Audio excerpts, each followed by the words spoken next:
Welcome back to the deep dive.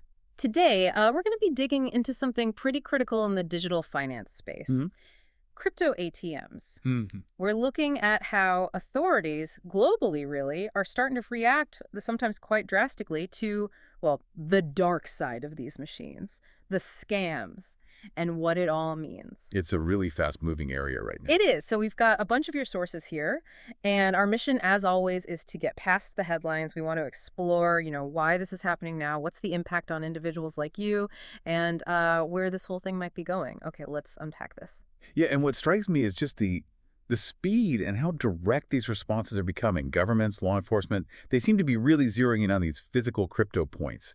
It feels like a shift in how digital assets get regulated, on the ground level. Absolutely. And California seems to be kind of leading the charge. We just heard about Coinme, that Seattle-based operator, paying a pretty hefty penalty there. But you have to wonder, with crypto crime being so global, is one state's action really enough to, deter the big players? Or is this just the start of something bigger? That's a really good question.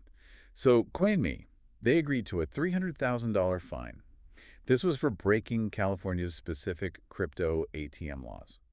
Okay, what exactly did they do wrong? Well, two main things. First, they went over the $1,000 per customer per day transaction limit. That cap is a key anti-money laundering thing, basically trying to stop big, untraceable cash-to-crypto moves. Right, makes sense. And second, they didn't include the required disclosures on their receipts. The stuff that's supposed to warn users about risks, regulations, make sure people know what they're getting into. Ah, okay. And this is actually the first time the California Department of Financial Protection and Innovation, the DFPI, has enforced rules under their new digital financial assets law.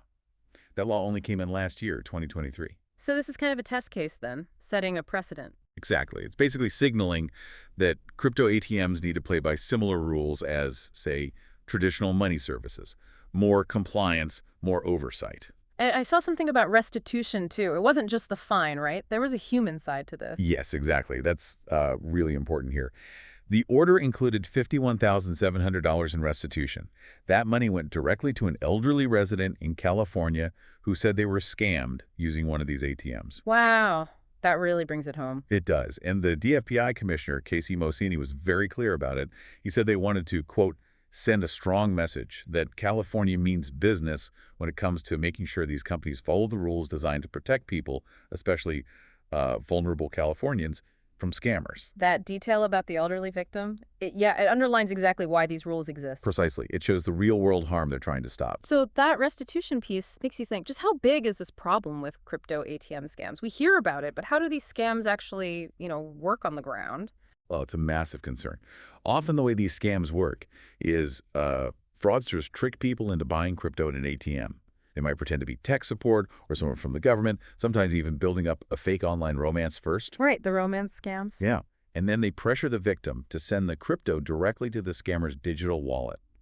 It's usually very high pressure, plays on emotions, and once that crypto is sent, well, it's incredibly hard, often impossible to get back. And the numbers are bad. The numbers are alarming. An FBI report from April mentioned almost 11,000 complaints just this year. And the losses, over $246 million tied to crypto ATM scams. That's up 31% from 2023. A 31% increase in less than a year. Yeah. And here's the really sobering part.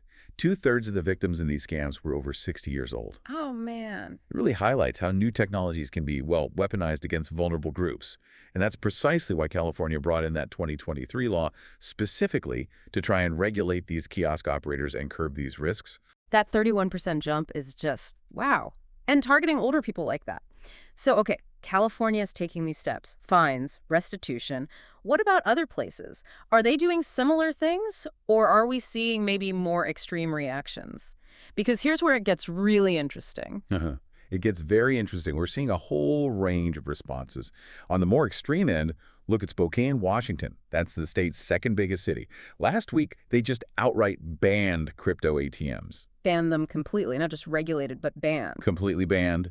Their reason was pretty blunt: protect people from scams and money laundering.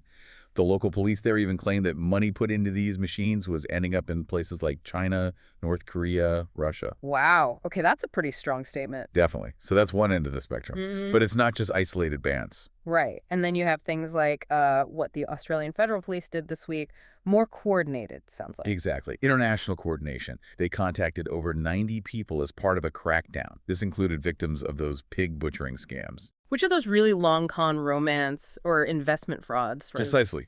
Where they build trust over time, then convince the victim to invest in fake crypto schemes.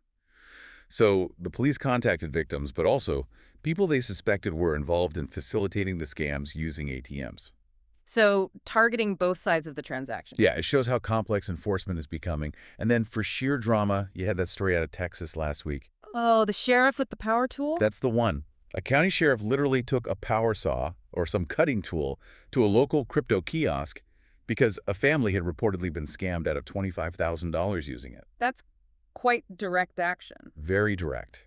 So if you kind of connect all these dots, the stricter regulations in California, the outright bans like Spokane, the international police work, even sheriffs taking things into their own hands, it's maybe not surprising that the overall number of crypto ATMs is actually going down. Going down. How much? Well, one report said the U.S. lost something like 1,200 machines in just a few days recently. 1,200? That's a lot. Yeah, it is.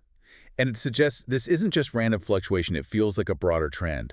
Authorities are pushing back hard, and maybe the ease of access these machines offered is becoming outweighed by the risks and the regulatory heat.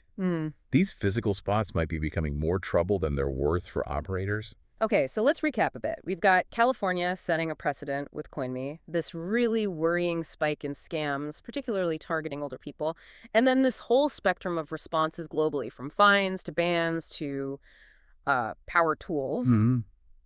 It seems like the message is pretty clear. The sort of Wild West days for crypto ATMs are numbered. Regulators want them either tightly controlled, like traditional finance, or perhaps gone altogether. And this really brings up a core dilemma, doesn't it? It's this tension. Yeah. On one hand, the idea of digital assets, maybe offering new kinds of financial access or innovation, but on the other hand, this urgent need to protect people, especially the vulnerable, from these incredibly sophisticated scams that are evolving all the time. Exactly. How do you balance that? Access versus protection. That's the key question going forward, particularly for these physical machines. Yeah. It leaves you wondering, what do these actions really signal for the future of just walking up to a machine and buying crypto? And how fast can the rule makers adapt to keep protecting us as this digital landscape just keeps changing so quickly? Big questions. Definitely something to think about. Well, thank you for joining us on this deep dive into what's happening with crypto ATM security and consumer protection. We hope you keep exploring this fascinating and, yeah, sometimes challenging world of digital finance.